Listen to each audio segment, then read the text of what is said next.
Hello students, welcome to Magnet Brains. मैं हूं Priyanka Dudani, your teacher for class 11th and 12th business studies. आप सभी का वेलकम है मैग्नेट ब्रेन्स के इस अमेजिंग प्लेटफॉर्म पर एक बार फिर से। एंड आज हम करने वाले हैं हमारे कंटिन्यूएशन में long answer type questions of chapter number 10 internal trade class 11th business studies. Students, आप सभी जिस प्लेटफॉर्म पर हैं, it is a free education platform. Yes, यहाँ पर जितनी भी एजुकेशन हम आपको प्रोवाइड करते हैं that is 100% free. CBSE board की एजुकेशन आपको इस चैनल पर मिलती है from kindergarten to class 12th as well as students. हमारा एक और चैनल है जिसमें कि हम आपको पढ़ाते हैं from class 6 to class 12th। वो सिर्फ और सिर्फ हिंदी मीडियम स्टूडेंट्स के लिए बना है, जहाँ पे हम आपको क्लासेस प्रोवाइड करते हैं for Delhi board, UP board, Bihar board, MP board and Rajasthan board. Students, जितनी भी क्लासेस आप चाहे इस चैनल की बात करें चाहे हिंदी मीडियम चैनल की, सभी फ्री हैं। इसलिए आपको क्या करना है, इसका मैक्सिमम से मैक्सिमम बेनिफिट उठाना है, अपने फ्रेंड्स के साथ इस वीडियो को शेयर करना है, उन्हें बताना है कि मैग्नेट ब्रेन्स एक 100% फ्री एजुकेशन प्लेटफॉर्म है। जैसा कि मैं आप सबको डे 1 से बताती आ रही हूँ कि बिजनेस स्टडीज में हमारा क्या गोल है, हमें लेके आने हैं students 100/100। Yes, class 11th basics की क्लास होती है। क्लास 11th में अगर आप अपने बेसिक्स को ब्रशअप करोगे तो वो आपको क्लास 12th में हेल्प करेंगे एंड आगे भी ग्रेजुएशन, पोस्ट ग्रेजुएशन, हर जगह आपको इसकी हेल्प मिलेगी। As well as if you are preparing for competitive exams like CA, CS, CMA, as well as you are preparing for UPSC, और कोई भी एंट्रेंस आप प्रिपेयर कर रहे हैं जहां पे कॉमर्स रिलेटेड सब्जेक्ट्स पूछे जाते हैं, तो बिजनेस स्टडीज के जो सब्जेक्ट्स हैं वो कोरिलेट करते हैं। सो इसलिए बिजनेस स्टडीज के टॉपिक्स, इसलिए आपको एक एक चीज को बहुत ही ध्यान से समझना है। येस और नो? सो प्रॉमिस करिए मुझे कमेंट बॉक्स में कि येस मैम, हम अच्छे से समझेंगे। आपको ये तो पता है कि मैग्नेट ब्रेन्स एक 100% फ्री एजुकेशन प्लेटफॉर्म है, बट क्या आपको पता है कि हम fully organised complete course provide करते हैं विद डेली प्रैक्टिस प्रॉब्लम्स, यानी कि आपकी प्रिपरेशन भी इन्हांस होगी एज वेल एज आपकी NCERT रिफ्रेशर्स दोनों कवर होंगे with questions and revision. Students, we also provide you notes. Yes, we provide you notes in soft copy mode. तो E-नोट्स एंड E-बुक्स की लिंक अगर आपको चाहिए तो वो डिस्क्रिप्शन बॉक्स में प्रोवाइडेड है।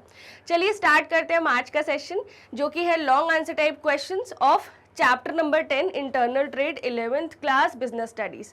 आपको कौन सी रजिस्टर निकालनी है? The Q&A register of yours, जिसमें कि हम keywords, key notes, question writing pattern, ये सब कुछ लिखते हैं एंड डिस्कस भी करते हैं। स्टूडेंट्स, अपनी नोटबुक निकाल लीजिए and let's proceed to question number 1।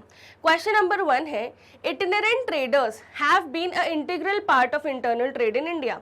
Yes, ये सही बात है। इटिनेरेंट ट्रेडर्स यानी हॉकर्स, पेडलर्स, स्ट्रीट ट्रेडर्स, ये सब हमारे भारत में बहुत टाइम से अपनी ट्रेड कर रहे हैं एंड ये शुरुआत ही इनसे हुई थी।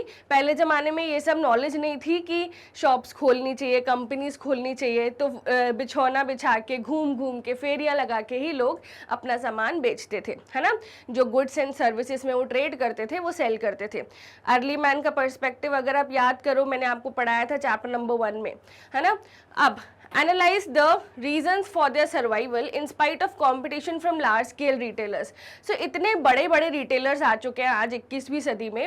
21st सेंचुरी में जो ये बड़े बड़े रिटेलर्स आए, फिर भी लोग हॉकर्स और पेडलर्स के थ्रू ही जी रहे हैं एंड हॉकर्स और पेडलर्स की सेल कभी भी कम नहीं होती।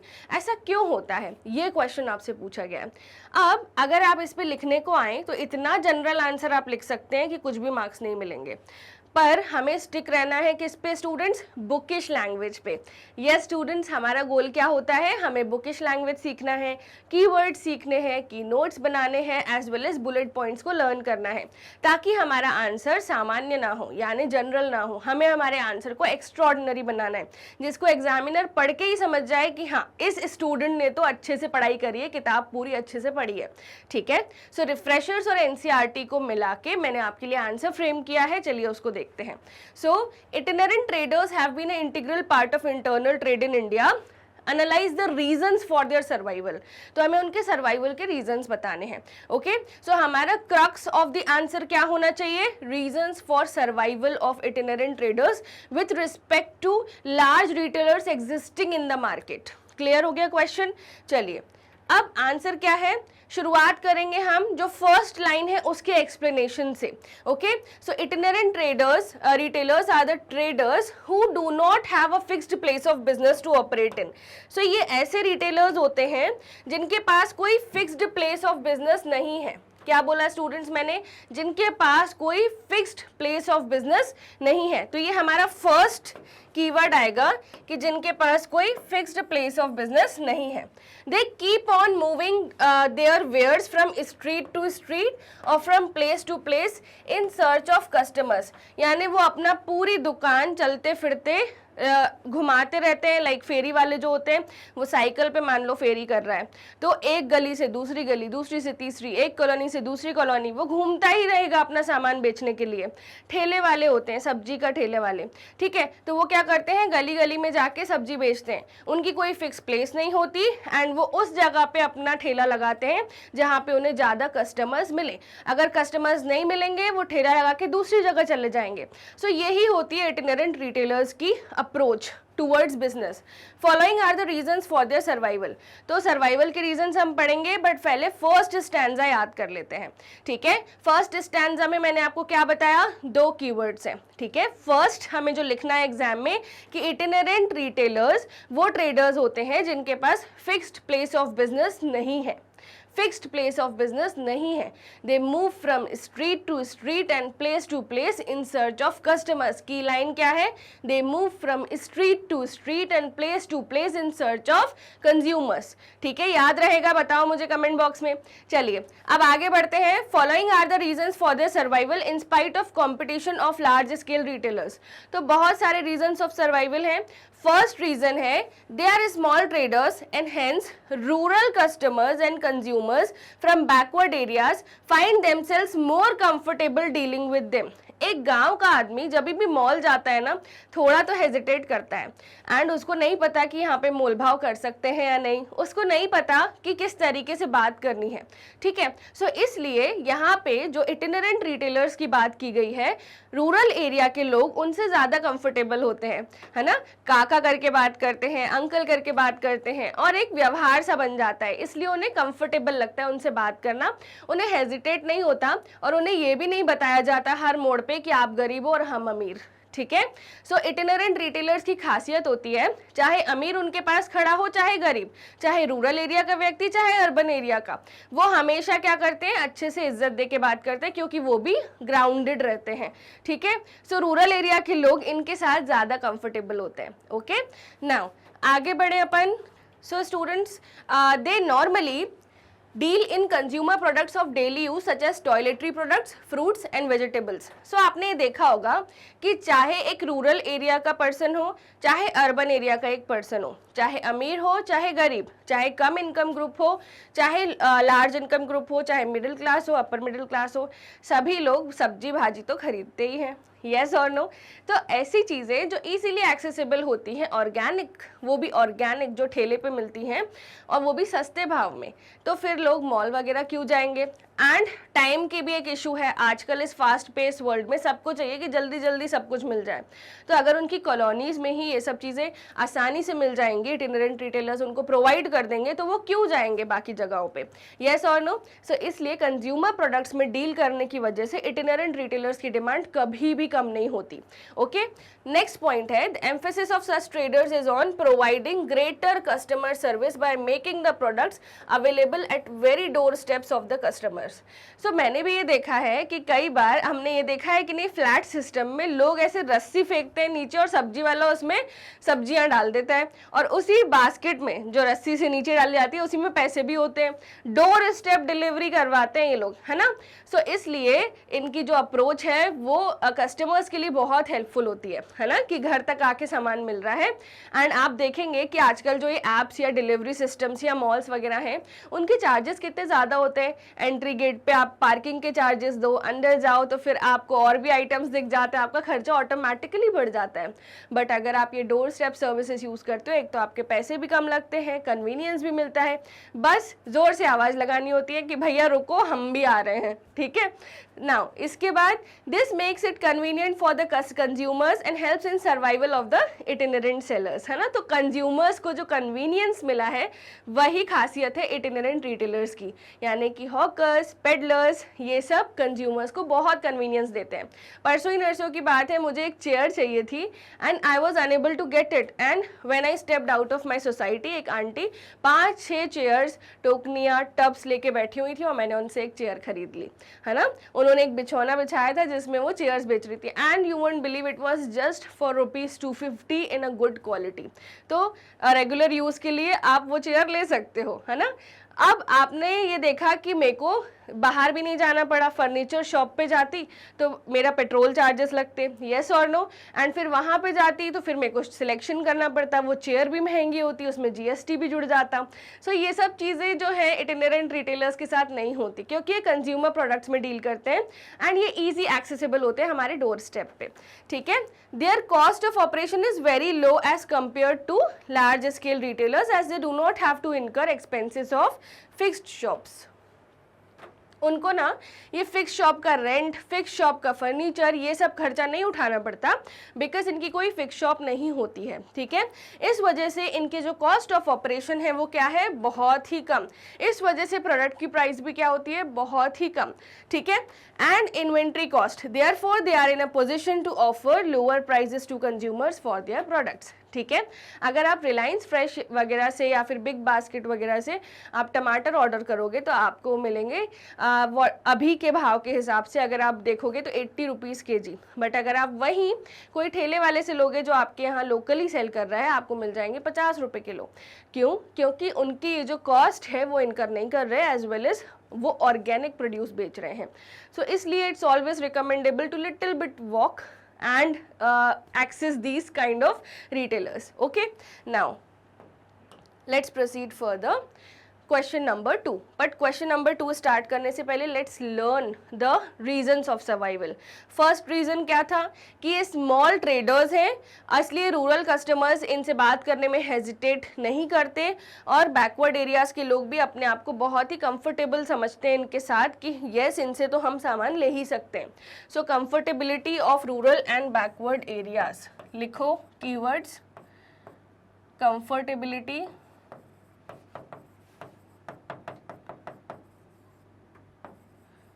of rural and backward people.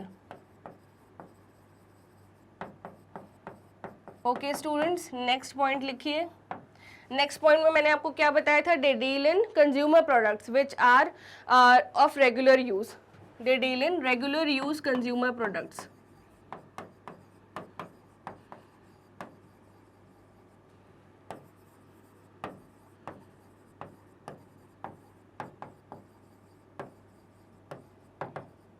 Next point क्या है, यहाँ पर ये जो सर्विस वो प्रोवाइड कर रहे हैं डोर स्टेप पे प्रोवाइड कर रहे हैं, जो कि कन्वीनियंस है, convenience and doorstep delivery.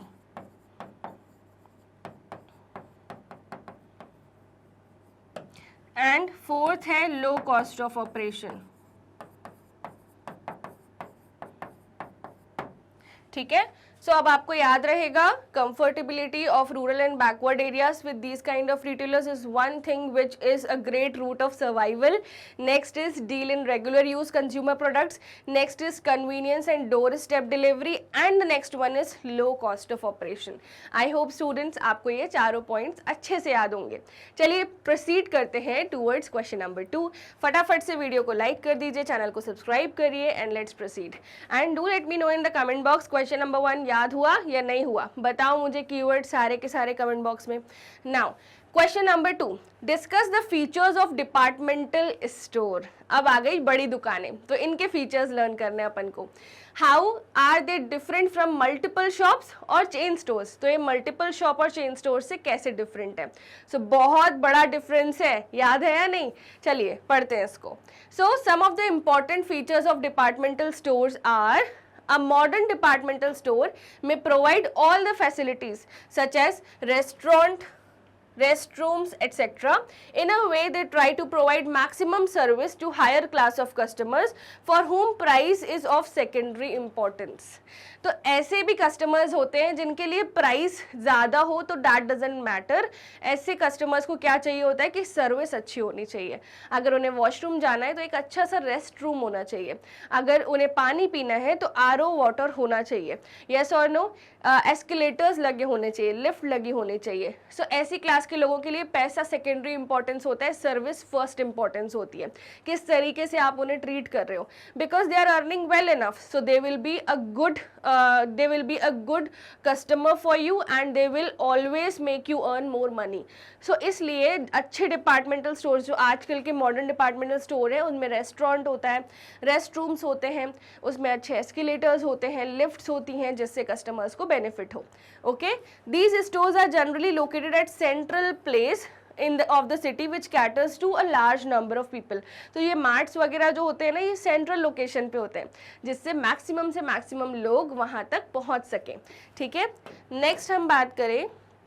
They are generally formed as a joint stock company managed by board of director as the size of these stores is very large. जो marts वगैरह होते हैं ये प्राइवेट लिमिटेड या public limited companies में list हो जाते हैं, कंपनीज ही होते हैं, ताकि ये बहुत सारे क्राउड को हैंडल कर सके. इवन मैंने तो ये भी देखा है कि कुछ कुछ मार्ट्स के तो शेयर्स भी बिकते हैं. यस, मार्ट्स के शेयर बिकते हैं. ये जो कंपनीज होती हैं ये अपने शेयर भी बेचती हैं. तो ये जो लार्ज डिपार्टमेंटल स्टोर है ना, ये यूजुअली जॉइंट स्टॉक कंपनी होते हैं. एंड मैंने आपको क्या बताया था, जॉइंट स्टॉक कंपनी कौन से एक्ट में रजिस्टर्ड होती है, कंपनीज एक्ट 2013. उसके पहले कौन सा एक्ट था, कंपनीज एक्ट 1956. याद है या नहीं आप सबको. Now a departmental store combines both the function of retailing as well as warehousing. Yes, departmental stores bulk में परचेजेस करते हैं, इसलिए उनकी वेयर हाउसिंग फैसिलिटी तो 24/7 ओपन रहती है. एंड इसके अलावा उनका रिटेल जो काम है दैट इज टॉप नॉच. आपने देखा होगा कोई भी मार्ट में आप एक पैकेट खरीदो चाहे 100 पैकेट, चाहे होलसेल के लिए खरीदो चाहे रिटेल के लिए, they don't have any issue. Okay, plus the quality is good, plus they have a large stock always because of their awesome warehousing facility. They purchase directly from the manufacturers and operate separate warehouses, thereby eliminating undesirable middlemen between the producers and the consumers for their products. Yes or no students? I hope आपको ये भी point समझ में आया कि यहाँ पे warehouse इनका खुद का डायरेक्ट मैन्युफैक्चरर से ही खरीद रहे हैं. होलसेलर का जो कॉस्ट है वो बीच में बेयर नहीं करना पड़ेगा. सो इसलिए प्रोडक्ट इनको सस्ते में मिल जाता है. इसलिए ये offers, discounts, by one get one free, ये सब ऑफर्स भी लेके आ पाते हैं क्योंकि उनको उतना पड़ता भी है किफायती. Okay, so these are all the good things which are the features of departmental store. Now what are the difference between departmental store and chain stores, इसको हम कवर करेंगे. But as usual first part को learn कर ले, features को. सो मैंने आपको क्या बताया था स्टूडेंट्स, फर्स्ट फीचर है कि सारी फैसिलिटी होती है एंड सेकेंड है कि सेंट्रल प्लेस पे लोकेटेड है. सो फर्स्ट फीचर हम लिखेंगे कि modern departmental store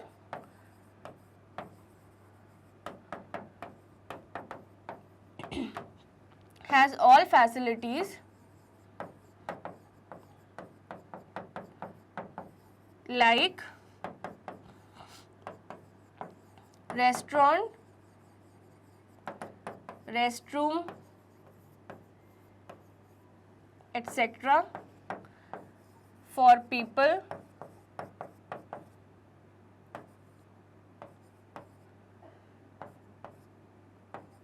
to whom price is second priority.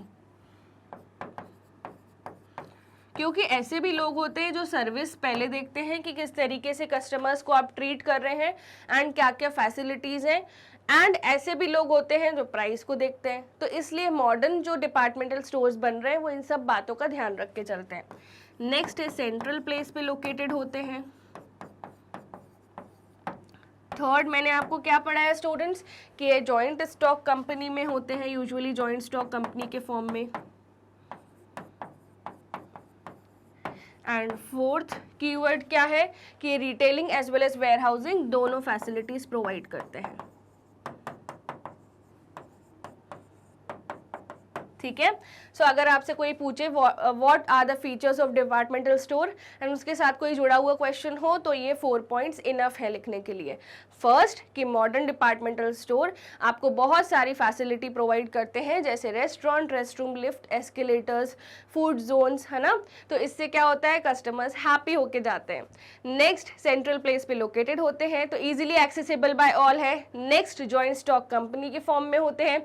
And last, retailing as well as warehousing दोनों फैसिलिटीज प्रोवाइड करते हैं। और लास्ट वाले पॉइंट में एक कीवर्ड था, एलिमिनेशन ऑफ मिडिलमैन, उसको मत भूलना from exam point of view. Okay, let's proceed students further to the difference between departmental store and chain store. So location, departmental store हमेशा सेंट्रल प्लेस पे located होता है जहां से लार्ज कस्टमर्स उसे एक्सेस कर सके, है ना।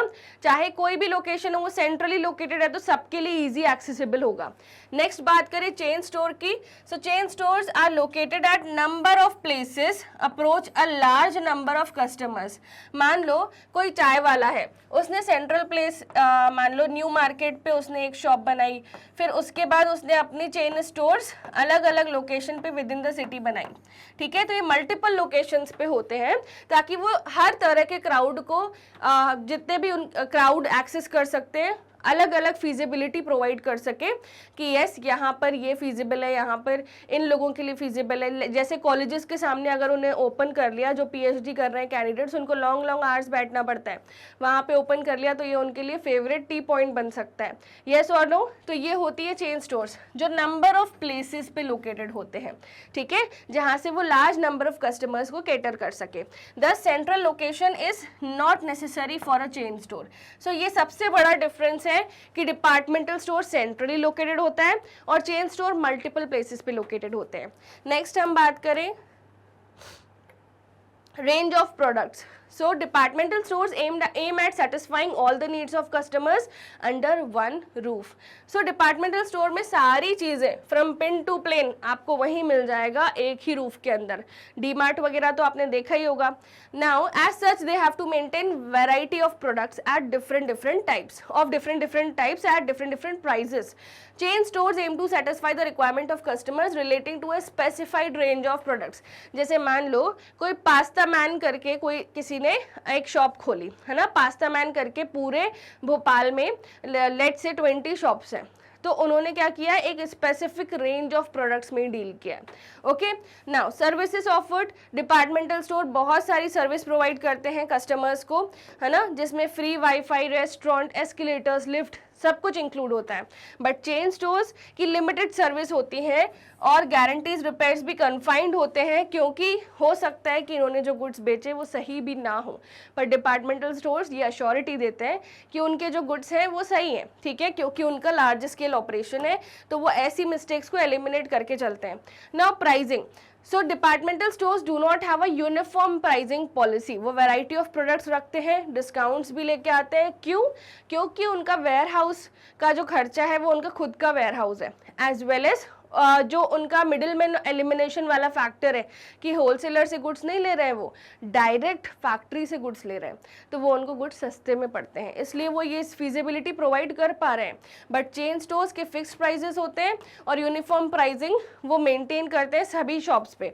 अगर पास्ता मैन की एक शॉप पे पास्ता अल्फ्रेडो आपको 110 रुपीज़ का मिलता है, तो हर शॉप पे 110 रुपीज़ का ही मिलेगा, they will not fluctuate the price. Okay, तो यूनिफॉर्म प्राइसिंग पॉलिसी होती है।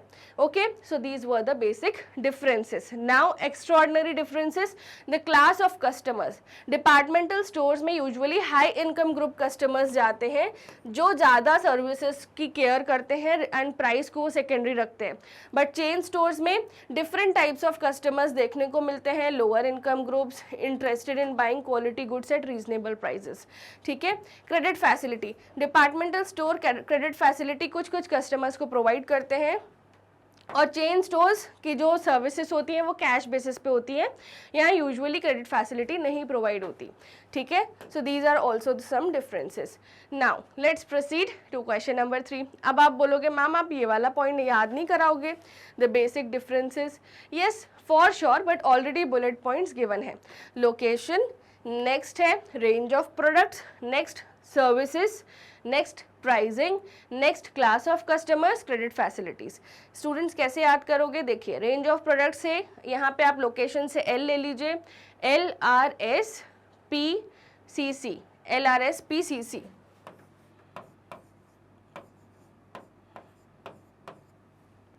ओके, सो आप SRCC LP भी याद कर सकते हो, ठीक है। इस तरीके से आप इसको लर्न करना। And if the question is multiple category question, please right all the points so that you may fetch more and more marks. जितना ज़्यादा आप बुकिश लैंग्वेज को लर्न करने का ट्राई करोगे, उतना ज़्यादा और जल्दी आप बिजनेस स्टडीज़ को एक्सेस कर सकते हो, उतने अच्छे मार्क्स आप बिजनेस स्टडीज़ में ला सकते हो। Okay, so try to memorise, try to learn business studies answers by making sticky notes, by memorizing, by revising a lot. Okay, let's proceed to question number 3. Why are consumer cooperative stores considered to be less expensive? So यहाँ पे किसकी बात की गई है students? Consumer cooperative stores की। तो consumer cooperative store सस्ते क्यों होते हैं, कम महंगे क्यों होते हैं? What are its relative advantage over other large scale retailers? So A consumer cooperative store generally buy in large quantity. सबसे पहली की फैक्टर कि वो ज़्यादा क्वांटिटी परचेज करते हैं, डायरेक्ट मैन्युफैक्चरर से परचेज करते हैं, ठीक है, एंड और होलसेलर्स से, और उसको कंज्यूमर्स को रीजनेबल प्राइजेस पर ही बेचते हैं। Since the middlemen are eliminated or reduced, the members get products of good quality at cheaper rates. Okay, therefore ये stores कम एक्सपेंसिव होते हैं और ये कंज्यूमर्स के बेनिफिट के लिए बनाए गए हैं, इसलिए इनको क्या बोला गया है? कंज्यूमर कोऑपरेटिव स्टोर्स, ठीक है। अब nextly, it is easy to form a consumer cooperative society. A small group of people can come together to form a voluntary association and get themselves registered with the registrar of cooperative societies by completing certain formalities. हो सकता है आपको ये point समझ में ना आए, चलिए मैं आपको इसको समझाती हूँ। स्टूडेंट्स, एक एक्ट होता है जिसका नाम है cooperative societies act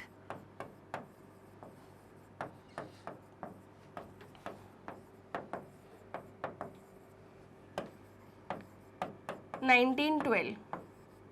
cooperative societies act 1912 जब आया था तो इस उद्देश्य से आया था कि यहाँ पर कस्टमर्स का एक्सप्लॉयटेशन ना हो, एक्सप्लॉयटेशन ना हो। इसमें बहुत सारी कैटेगरीज ऑफ कोऑपरेटिव सोसाइटी थी।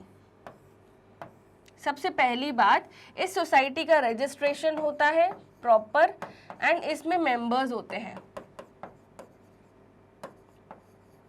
ठीक है। जैसे हमारी जो कंट्री है वो क्या बोलती है? ऑफ द डेमोक्रेटिक गवर्नमेंट है हमारे इंडिया में, तो हम क्या बोलते हैं? We live for the people, of the people, by the people, है ना।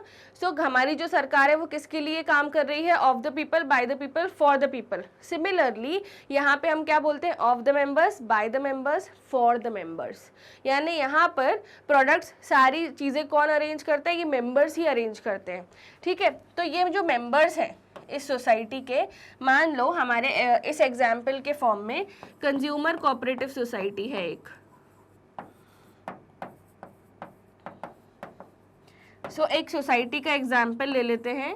एक सोसाइटी है, ठीक है, गेटेड सोसाइटी है जिसमें अप्रॉक्स ऐसी 5 बिल्डिंग्स हैं और ये गेटेड सोसाइटी है, ठीक है। इसका नाम रख दिया A block, B block, C block, D block and E block. हर ब्लॉक में 10 फ्लैट्स हैं और हर फ्लैट में कोई ना कोई रहता है, कोई रेंटल पे रह रहा है, कोई का खुद का मकान है, ठीक है। अब ये जो 50 लोग हैं, ठीक है, इनमें सभी male members, total male members थे इन 50 में से 18, ठीक है। तो सभी मेल मेंबर्स ने, बच्चों को काउंट नहीं किया है मैंने, एल्डर मेल मेंबर्स, है ना। तो सभी मेल मेंबर्स ने मिलके सोसाइटी बनाई। ज़रूरी नहीं है कि सिर्फ मेल मेंबर्स, मैं बस एग्जांपल दे रही हूँ, फीमेल मेंबर्स भी सोसाइटी बना सकते हैं, ऐसा कोई रिस्ट्रिक्शन नहीं है, ठीक है, by law. So male members ने मिलके कंज्यूमर कोऑपरेटिव सोसाइटी बनाई। ये लोग क्या करते हैं? डायरेक्ट मैन्युफैक्चरर से गुड्स परचेज करते हैं। कौन से गुड्स? ग्रॉसरी वगैरह जो डेली यूज़ के आइटम्स हैं, ताकि होलसेलर का एलिमिनेशन हो जाए, ठीक है, एंड सस्ते में पूरी सोसाइटी में गुड्स सप्लाई करते हैं। सो इनको क्या मिल गए? गुड्स सस्ते में, और इनके सबके खर्चे कहीं ना कहीं थोड़े बहुत बच गए, क्योंकि सभी लोगों के घर में ग्रॉसरी यूज होती है, यस और नो। तो ये कंसेप्ट आया था कोऑपरेटिव सोसाइटीज एक्ट 1912 में। अब आप बोलोगे मैम क्या सिर्फ कंज्यूमर कोऑपरेटिव सोसाइटी होती है? नहीं, मार्केटिंग कोऑपरेटिव सोसाइटी होती है, फार्मर्स कोऑपरेटिव सोसाइटी होती है, हाउसिंग कोऑपरेटिव सोसाइटी होती है, बहुत सारी कोऑपरेटिव सोसाइटीज बन सकती है, ठीक है। पर इस चैप्टर में सिर्फ और सिर्फ कंज्यूमर कोऑपरेटिव सोसाइटी कवर्ड है, इसलिए मैंने आपको वो एक्सप्लेन किया, ठीक है स्टूडेंट्स। सो ये आपको याद होना चाहिए कि कौन सा एक्ट है, क्या पर्पस होता है और किस तरीके से डीलिंग्स होती हैं। Okay, so it is easy to form a consumer cooperative society. एक छोटा ग्रुप ऑफ पीपल साथ में आके इस सोसाइटी को बनाते हैं, स्वयं इच्छा से बनाई गई है। स्वयं इच्छा से बनाई गई है को क्या बोलते हैं? Voluntary association. Okay, voluntary association and get themselves registered under the registrars of cooperative societies. कौन से कानून के अंदर? Cooperative societies act 1912। फॉर्मेलिटीज भी पूरी करनी पड़ती है रजिस्ट्रेशन की। एंड आपको एक बात बताऊं, जो भी सेल्स होती हैं सरकार ने इसको टैक्स फ्री रखा है, क्योंकि इसका वर्ड क्या है? कोऑपरेटिव, ठीक है। इसलिए उतना टैक्स नहीं लगता जितना आप रेगुलर जीएसटी पे करते हो व्हाइल बाइंग एनी प्रोडक्ट।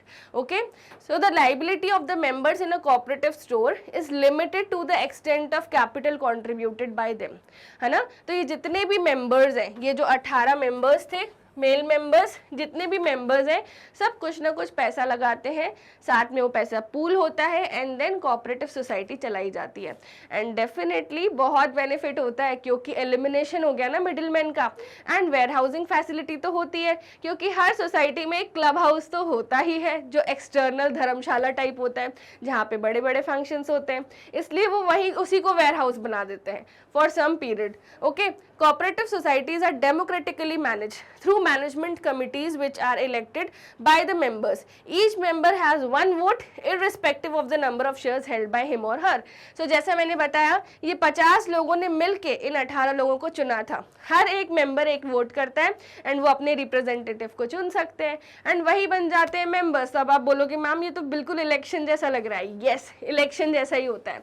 मैंने आपको शुरू में क्या बोला था? Of the members, by the members, for the members. Okay, the liability of each member in the cooperative society is limited to the extent of capital contributed by them.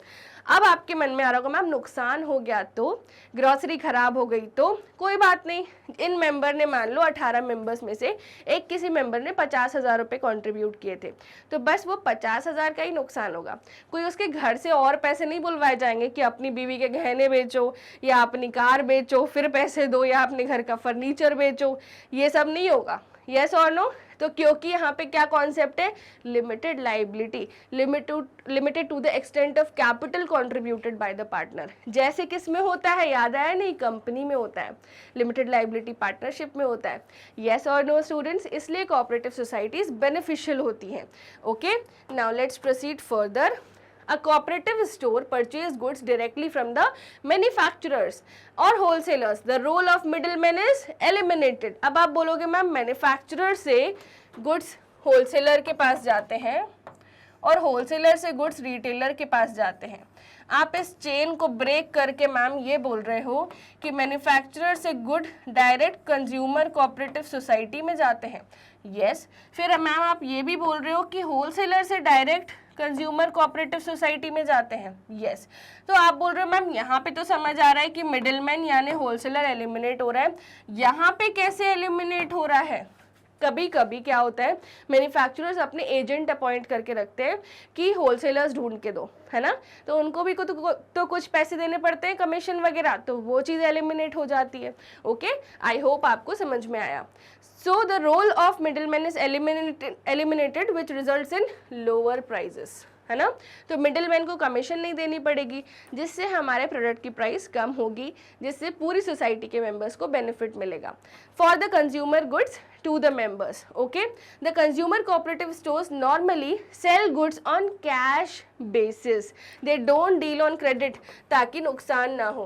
As a result, the requirement for working capital is reduced. So क्योंकि constant cash available होता है, so consumer cooperative stores are generally opened at convenient public places where the number of number members and others can easily by the products. तो ये with in the society होते हैं usually, and कभी कभी तो इनकी कोई फिक्स प्लेस भी नहीं होती, ये लोग अपने वेयर हाउस वगैरह खुद की सोसाइटी के कोई गोडाउन टाइप की जगह पे रख देते हैं सारा सामान, एंड वहाँ पे कोई मेंबर होता है जो इस सब का ध्यान रखता है। Okay, so this was entire explanation of question number 3। तो आप बोलोगे ma'am what was the question flow. Question flow ऐसा था कि सबसे पहले आप ये बताओ कि ये लेस एक्सपेंसिव क्यों होती हैं एंड क्या रिलेटिव एडवांटेजेस हैं। तो एडवांटेजेस जब बताओगे तो स्टार्ट ही करना 1912 के एक्ट से, सो आपको बहुत बेनिफिट मिलेगा। ओके, एंड आपका आंसर भी बहुत अच्छा होगा। Now let's proceed to question number 4 students. So ध्यान से इस क्वेश्चन को पढ़िए मेरे साथ, एंड आई होप आपने वीडियो को लाइक किया है, चैनल को सब्सक्राइब किया है। Do let me know in the comment box कि प्रीवियस क्वेश्चन समझ में आया या नहीं। अब तो नहीं बोलोगे कि ma'am out of the syllabus है, नहीं आउट ऑफ द सिलेबस, आपकी बुक्स और रिफ्रेशर्स के ही क्वेश्चंस हैं। बस आपको एक चीज़ ठाननी है कि पढ़ेंगे एक एक लाइन और लाएंगे 100 में से 100। ठीक है, now imagine life without your local market. So imagine करो, 1 मिनट के लिए आंखें बंद करो एंड इमेजिन करो कि आप अगर सड़क पे निकले हो, घर से बाहर निकले हो, तो एक भी ठेला नहीं है, एक भी बिछौना बिछा के कोई आंटी फ्रूट्स वेजिटेबल्स नहीं बेच रही। तो ऐसा इमेजिन करो। And next, what difficulties would a consumer face if there is no retail shop. अगर रिटेल शॉप्स नहीं होंगी, हॉकर्स पेडलर्स नहीं होंगे, मार्केट सूना होगा। ठीक है, तो क्या क्या डिफिकल्टीज कंज्यूमर फेस करेंगे। सो आपको मैं 1 मिनट का समय दे रही हूँ, इसका आंसर सोचो एंड देन हम आगे बढ़ते हैं। So students, question number 4 I hope थोड़ा बहुत तो आपने सोच ही लिया होगा कि क्या लिखना है इसमें, क्योंकि ये बहुत ही जनरल सा क्वेश्चन पूछा है। बट इसको बुकिश लैंग्वेज में कैसे कन्वर्ट करेंगे आज मैं आपको सिखाऊंगी। चलिए देखते हैं इसका answer. There are many difficulties that people can face if there is no retail store. Start ही ऐसे करना है कि डिफिकल्टीज होंगी। ठीक है, these serve as a link between manufacturers and retailers. अब मैंने एक आंसर पढ़ा था जो कि बहुत ही जनरल सा आंसर था, कोई बहुत ही प्यारे से बच्चे ने लिखा था कि if there are no retail stores we will not be able to buy milk, fruits, vegetables. तो ऐसा आंसर नहीं लिखना है। ठीक है स्टूडेंट्स, कैसा आंसर लिखना है चलिए देखिए। These serve as a link, मतलब ये जो हमारे आसपास रिटेल शॉप्स हैं, हॉकर्स पेडलर्स हैं, ये एक लिंक होते हैं। These serve as a link between manufacturers, retailers, consumers as they buy goods from supermarkets, retailers sell them directly to the consumers. Okay, now if there are no retail stores available neighbors at that time, life will be difficult. Okay, so life थोड़ी सी difficult होगी। By buying a simple product और everyday use we will have to go a long way. Simple सी चीज़ लेने के लिए हमें रश करना पड़ेगा, टू लॉन्ग वे। ठीक है, तो अगर हमारे सामने वो चीज़ नहीं है, अगर हमें लार्ज स्केल रिटेलर्स के पास ही जाना पड़े जैसे डिपार्टमेंटल स्टोर्स, तो बहुत डिफिकल्ट हो जाएगी लाइफ, क्योंकि इस फास्ट पेस वर्ल्ड में सबको चाहिए कि टाइम पे सारी चीज़ें हो। एक दूध का पैकेट लेने जाना हो या फिर किराने की दुकान से एक सूजी का पैकेट लेने जाना हो, सूजी को इंग्लिश में क्या बोलते हैं बताओ कमेंट बॉक्स में, सेमोलिना। ठीक है, सो अगर ये सब चीजें चाहिए हो स्टूडेंट्स तो क्या करोगे, मॉल भागोगे? नो, हमें चाहिए किराने की दुकान। अगर वो किराने की दुकान ही नहीं होगी तो कितना डिफिकल्ट हो जाएगा, उस दिन इडली सांभर नहीं खा पाओगे। यस और नो? चलिए, सो ये आपको समझ में आ गया कि आपने इमेजिन करी लाइफ, कौन कौन सी डिफिकल्टीज होंगी वो भी आपने लिख लिया। नाउ आगे, we can buy certain things as and when required if other retail stores are within transit and not far from our house. In an emergency we can easily find medicine or other necessary items if any shops are nearby. Otherwise life can be very difficult. Retail shops or retailers play an important role in the following things. अब second part of the question आएगा। First, product availability. Yes, जो भी retail stores होती हैं वो usually societies, residential areas के आसपास होती हैं, तो उन्हें पता होता है कि कस्टमर्स क्या डिमांड करते हैं एंड वो वाले आइटम्स वो ज़्यादा रखते हैं। जैसे अगर मेरे घर की बात बताऊं तो मम्मा हर 5-6 दिन में सर्फ का पैकेट लिया, विम बार लिया, या फिर दूध का पैकेट लिया, सूजी का पैकेट लिया, बेसन का पैकेट लिया, है ना। तो ये सब चीज़ें आपको डेली बेसिस पे बोली जाती है। सो किराने की दुकान वाले इतना बेसिक आइटम्स तो रखते ही हैं। इवन एक किराने की शॉप पर मैंने ये भी देखा था, फेविक्विक, फेविकॉल, क्लोथ आइटम्स, झाड़ू, क्लीनिंग, रेपेलेंट्स, हर चीज़ मिल रही थी, ठीक है। सो ये चीज़ें भी देखी जाती हैं कि प्रोडक्ट सारे अवेलेबल होते हैं। So the most important service of retailer to consumer is to maintain regular availability of various products produced by different manufacturers. It enables the customers to buy product as and when needed. Yes or no students? I hope आपको ये clear हुआ. Now product information. So the retailers provide important information about arrival, special features etc. of the new products to the customers by arranging effective display of the products. Okay? So कई बार क्या होता है, नई products आते हैं, जैसे पहले जब हम रैट किल लेते थे तो वो पाउडर के फॉर्म में आता था, फिर हमें किराने की दुकान वाले ने बताया कि अब तो क्यूब्स आ गए हैं, तो अब आपको पाउडर मिला के आटे में गोलियां बना के डालना नहीं पड़ेगा, बस वो क्यूब्स रख दो। एंड इवन स्लेट्स भी आ गई हैं जिस पर रैट अगर स्टेप करेगा तो वो ऑटोमेटिकली ट्रैप हो जाएगा। सो ये नए चीज़ों के जो आइटम्स हैं ये हमें किराने की शॉप्स वाले ही बताते हैं। Now convenience in purchase. So retailers generally sell goods in small quantities according to the requirement of their customers. They are situated very near to the residential area. जो जहाँ हम रहते हैं उसके आसपास ही होती हैं किराने की दुकानें. So and remain open for long hours. These offer great convenience to the customers. Wide choice. Retailers generally keep a stock of variety of products. This enables the consumers to make their choice. पहले क्या होता था कि अगर हमें packed juices या aerated drinks या फिर सॉफ्ट ड्रिंक्स लेने जाना होता था या चीज़ चाहिए होती थी, चीज़ भी क्यूब्स के फॉर्म में, स्लाइसेस के फॉर्म में, तो डिपार्टमेंटल स्टोर्स से जाके बड़े बड़े पैकेट के साइजेस ले आते थे और वो पूरे महीने चलते थे। अब आप मानोगे नहीं, चीज़ स्लाइस भी सिंगल स्लाइस मिलता है, सिंगल क्यूब्स भी मिलते हैं। इतनी सर्विसेज अगर रिटेल स्टोर आपको प्रोवाइड कर रहा है, then why to rush to big departmental store. तो ये सारी जो कन्वीनियंस है, चॉइस है, this makes retail shops special. Okay, so this is also a very good thing. After sales service, ऐसा भी होता है कि मम्मी अगर सूजी का पैकेट फाड़ती हैं, उसमें अगर इल्लियाँ निकल गई तो वो पैकेट सीधा वापस जाता है।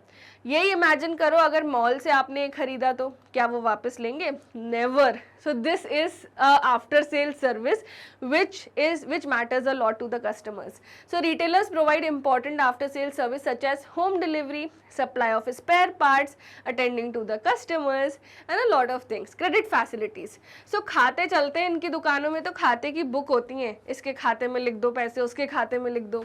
So the retailers sometimes provide credit facilities to their regular customers. This led to increased level of consumption and better standard of living for the customers. Yes or no students? So इसलिए credit facilities are super important and retail shops का यही benefit है. अगर तनख्वाह नहीं आई कोई बात नहीं, खाते में लिखवा दो, which is not available with the large scale retailers. So that makes them special as compared to the others. अब आते हैं स्टूडेंट्स क्वेश्चन नंबर 5 पर. आई होप क्वेश्चन नंबर 4 आपको बिल्कुल क्लियर है. And as I always say, try to remember bullet points. Must to remember bullet points for examination purpose. Don't make your answer general. So फटाफट से video को like कर दीजिए, channel को subscribe करिए. Let's proceed to question number 5. Question number 5 है, explain the usefulness of mail order houses. अब आप बोलोगे यस मैम याद आया, पोस्टल सर्विसेज का यूज करके डिलीवरी. यस, वही वाला क्वेश्चन है. What type of products are generally handled by them? ऐसे प्रोडक्ट्स जो ज़्यादा पेरिशेबल ना हो. टमाटर वमाटर कुरियर नहीं कर सकते, है ना, ड्यूरेबल प्रोडक्ट्स की बात हो रही है यहाँ पे. सो स्पेसिफाई. अब आपको ये क्वेश्चन एक्सप्लेन करना है. सो मेल ऑर्डर हाउसेज, सबसे पहले तो समझाना है, एक्सप्लेन द यूजफुलनेस. ठीक है. So mail order houses retail outlets होते हैं that sell their merchandise through mail. मतलब कि यहाँ पे जो प्रोडक्ट्स हैं वो कैसे बिक रहे हैं? Via mail, through mail. There is generally no direct personal contact between the buyers and the seller in this type of trading. Mail order houses are useful because of following reasons. First, limited capital requirement. So mail order business can be started with relatively low amount of capital as it does not require heavy expenditure on building and other infrastructure facilities. तो यहाँ पर ज़्यादा expenditure नहीं लगता क्योंकि यहाँ पर सारी चीज़ें बाय पोस्ट डिलीवर हो रही हैं. कोई कस्टमर आपके यहाँ पे नहीं आ रहा कि आपको सारी फैसिलिटीज़ रखनी पड़ेंगी. नो, बाय पोस्ट हो रहा है सब कुछ, इसलिए यहाँ पे क्या होता है, लिमिटेड कैपिटल रिक्वायरमेंट होती है. You don't need a fix shop, you just need a warehouse and you can function it. Okay, so इसलिए ये भी एक बुलेट पॉइंट है जो इंपॉर्टेंट है, limited capital requirement. Next, elimination of middleman. ये भी डायरेक्ट मैन्युफैक्चरर से परचेज करते हैं प्रोडक्ट्स, सो मिडिलमैन का एलिमिनेशन हो जाता है. So the biggest advantage of mail order business is that unnecessary middlemen between the buyers and sellers are eliminated, and this result in savings to the buyers as well as to the sellers. Absence of bad debt. अब यहाँ पे सब कुछ post के through होता है, सो payment advance में आती है, कैश बेसिस पे चलते हैं, एंड यहाँ पर क्या होता है, बैड डेट नहीं होता. बैड डेट मतलब कोई भी ऐसा डिफॉल्टर नहीं निकलता है ना, कि इसके पैसे बकाया हैं, इसका खाता खुला हुआ है, या फिर इसने पैसे नहीं दिए. बैड डेट का एब्सेंस होता है कंप्लीटली, क्योंकि प्रायर पेमेंट हो जाती है. आप मिंत्रा अमेजोन से कुछ खरीदते हो, कभी क्रेडिट पे खरीदते हो? हाँ खरीदते हो. बोलोगे मैम यस क्रेडिट कार्ड से खरीदते हैं, बट मेल ऑर्डर हाउसेस में ऐसा नहीं होता था. ठीक है, आपके ना बायर के ऊपर कोई कर्जा, न सेलर के ऊपर कोई ड्यू है. ठीक है, कि उसको बायर से पैसे लेने या पंचायत करनी है. Since the mail order houses do not extend credit facilities to the customer, there are no chances of bad debt on account of non payment, है ना. तो अगर कस्टमर डिफॉल्टर निकला भग गया तो फिर सेलर को दिक्कत होती है बाकी बिजनेसेस में, बट मेल ऑर्डर हाउस में ऐसा नहीं होता क्योंकि प्रायर पेमेंट हो जाती है. Okay, now let's proceed further. Wider reach. So this system has a wide reach as large number of people throughout the country can be served through mail and the goods can be sent to all places having the postal service. एक किराने की दुकान वाला या एक large departmental store, वो उसी city में लोकेटेड होते हैं, उसी सिटी में ही वो गुड सप्लाई कर पाते हैं. बट एक mail order house state to state transaction भी करता है, बस उसको कुरियर चार्जेस ही तो पे करने हैं. Now convenience. This system is very convenient for the consumer, क्योंकि जाना नहीं पड़ रहा, गुड्स घर पे आ रहे हैं. ठीक है, सब कुछ कुरियर से रिसीव हो रहा है. बट आप बोलोगे मैम अब तो ये अबॉलिश हो चुके हैं, ये तो पुराने जमाने में होते थे. यस, बट इसका यूज हो रहा है ना पोस्टल सर्विस का अभी भी, उसी वजह से तो ऑनलाइन सिस्टम चल रहा है. Mail order houses usually deals in the goods that can be graded and standardized. ऐसे गुड्स यहाँ पे बिकते हैं जो ग्रेडेड हो, स्टैंडर्डाइज्ड हो. नेक्स्ट, ट्रांसपोर्ट हो पाए लो कॉस्ट पे, have a ready demand in market, are available in large quantity, involve least possible competition, described through pictures.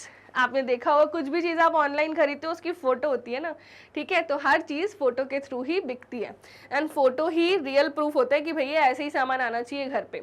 Yes और नो स्टूडेंट्स, आई होप आपको क्वेश्चन नंबर 5 भी एकदम clear है, and I hope with this long answer type questions भी crystal clear है.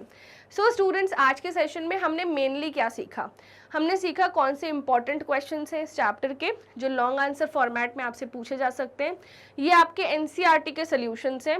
अगर आप entrances like CUET cover कर रहे हैं तो ये क्वेश्चंस आपके लिए बहुत इंपॉर्टेंट है.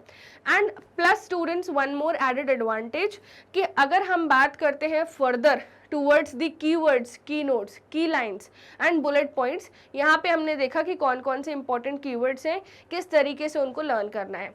एंड आपने इस सेशन से क्या सीखा, do let me know in the comments below. That's all for this video. मिलते हैं नेक्स्ट सेशन में, बट जाने से पहले इस वीडियो को लाइक करिए, अपने फ्रेंड्स के साथ इस वीडियो को शेयर करिए, उन्हें बताइए कि मैग्नेट ब्रेन्स इकलौता ऐसा प्लेटफॉर्म है जो आपको प्रोवाइड करता है high quality education, that too 100% free. Yes, हम आपसे कोई भी चार्ज नहीं लेते अगर आप कोई भी वीडियो देख रहे हैं हमारे चैनल्स पे. तो मैंने चैनल्स वर्ड यूज़ किया, यानी कि हमारे 2 चैनल्स हैं, सिर्फ ये चैनल नहीं है. इस चैनल पे तो इंग्लिश मीडियम के स्टूडेंट्स को हम पढ़ाते हैं from kindergarten to class 12 for CBSE board. And एक और चैनल है जो कि सिर्फ हिंदी मीडियम स्टूडेंट्स के लिए बना है, जहां हम Delhi board, UP board, Bihar board, MP board and Rajasthan board, ये सारे बोर्ड्स पढ़ाते हैं from class 6 to class 12. And students, अगर आपके फ्रेंड्स, फैमिली, रिलेटिव्स में कोई भी स्टूडेंट्स हिंदी मीडियम के हैं, उनको ज़रूर बताना है इस बारे में. E notes and e books भी आपको मिलते हैं, जिसकी लिंक डिस्क्रिप्शन बॉक्स में आपको मिल जाएगी. एंड ये कोई ऐसा वैसा कोर्स नहीं है, we provide you fully organised complete courses along with daily practice problems. I hope हमारे हमारी ऐप और वेबसाइट को भी आप एक्सेस कर चुके हैं। अपार्ट फ्रॉम दैट स्टूडेंट्स, वैदिक maths, crash course, spoken English courses, ये सब भी आपको अवेलेबल होता है। एज वेल एज स्टूडेंट्स, हमारा जो यूट्यूब चैनल है इस पर आपको बहुत ध्यान से देखना है कि प्लेलिस्ट सेक्शन में बिजनेस स्टडीज़ की केस स्टडीज़ अवेलेबल होंगी, CBSE सैम्पल पेपर सॉल्यूशंस भी मिल जाएंगे, एज वेल एज हमारे अदर सोशल मीडिया हैंडल्स को भी आपको फॉलो करना है, that is Facebook, Instagram, Twitter and WhatsApp. So मिलते हैं नेक्स्ट सेशन में जिसमें मैं आपको कवर करवाऊंगी MCQs and MIQs। Thank you so much, मिलते हैं नेक्स्ट सेशन में।